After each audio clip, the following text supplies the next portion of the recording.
Hi, I'm Anne-Marie Paquette, Director of Education with the Mosby Heritage Area Association, and this is Travis Shaw, our Public Programs Coordinator. We are standing at the historic Waterford Baptist Church on the anniversary of 1862's famous Waterford shootout between the Loudoun Rangers and the 35th Virginia Whites Comanches. Absolutely, and this particular fight really exemplifies the fratricidal conflict that happened here in Northern Virginia between 1861 and 1865. We have this very small community of Waterford that is sending young men to both sides of the fight. You have Unionists who are joining the Loudoun Rangers under the command of a local miller, Sam Means. And then you have Southern sympathizers, Confederate sympathizers, joining the 35th Battalion of Virginia Cavalry, White's Comanches, under the command of Elijah White.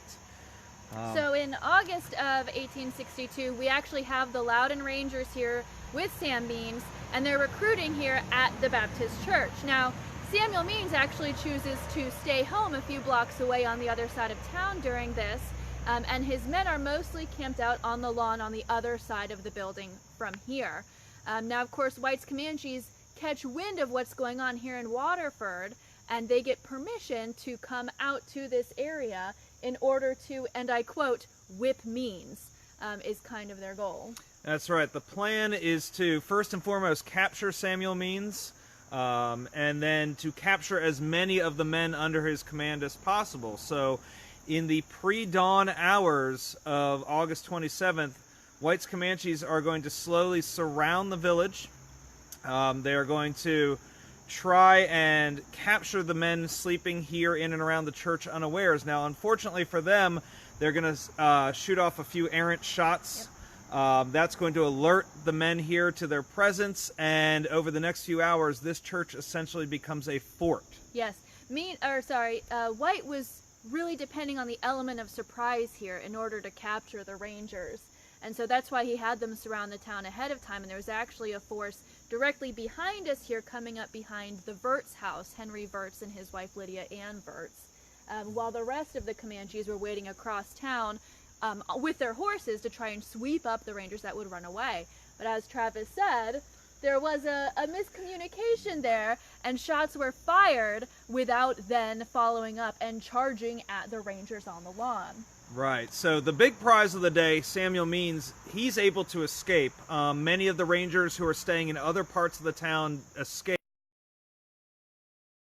But about 20 men under the command of Lieutenant Luke Slater are surrounded here in the church, and they're stuck, left behind, and they have to fight it out with White's Comanches. That's right. So for a few hours here in the early morning of August 27th, they're shooting at each other. There is an interior wall at the front of the church, and a first-hand account says that bullets poured through the wall like paper during the fight. Now, fortunately, there wasn't a huge loss of life on either side during this fight, and throughout the morning, Elijah White would actually send Lydia Ann Verts from across the street over, asking the Rangers to surrender. But that didn't go very well, did it? No. The first time she approaches with the white flag, according to an eyewitness, she was greeted with language that was not often used inside a church. No. The second time she approached, it was even worse, right? Yes. Yeah. The second time, after some time passed after she'd asked their thoughts on surrender the first time, she comes back a second time and is told that if she comes back a third time,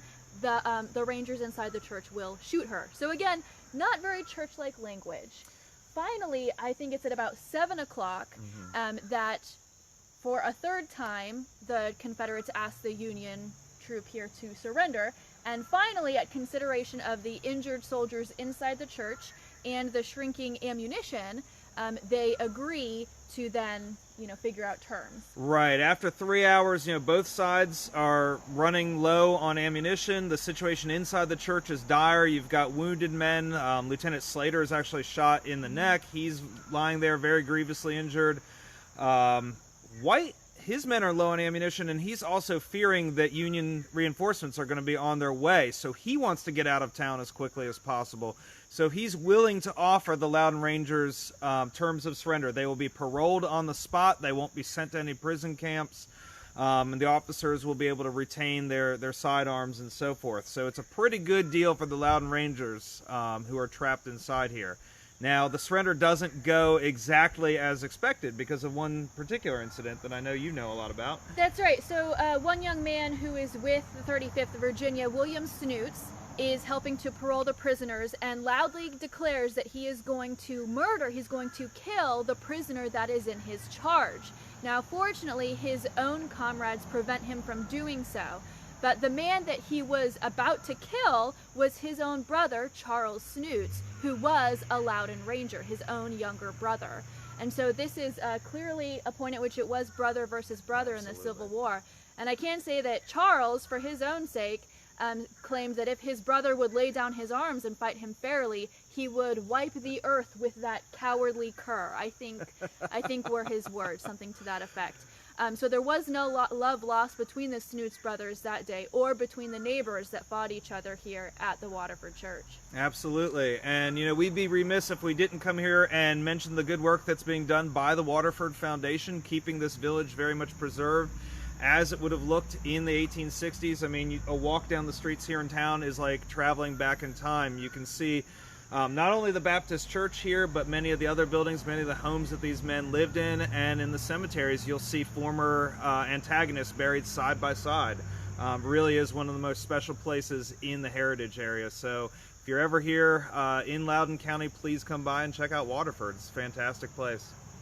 Yes, and we invite you as well, if you're interested in the landscape and the stories in the heritage area, you can join us on Sunday, September 15th to learn about the Patriot of the Piedmont, That's right. our own John Marshall. That's right. I was going to say, we've got a lot of great programs coming up. September 15th, as Anne-Marie said, we're doing a program on John Marshall down in Fauquier County. Mm-hmm. September 13th, though, we have a Legends by Lantern Light program, walking the streets of Leesburg by lantern light with costumed interpreters, learning about what the neighborhood would have been like in the fall of 1862 as Robert E. Lee's army is moving north towards Maryland. So hearing firsthand accounts of the Confederate travels through the town. Yes, which will also feature a little bit more about the 35th VA Whites Comanches as well. That's right, yeah. Thank you guys so much. Have a great afternoon. Thank you.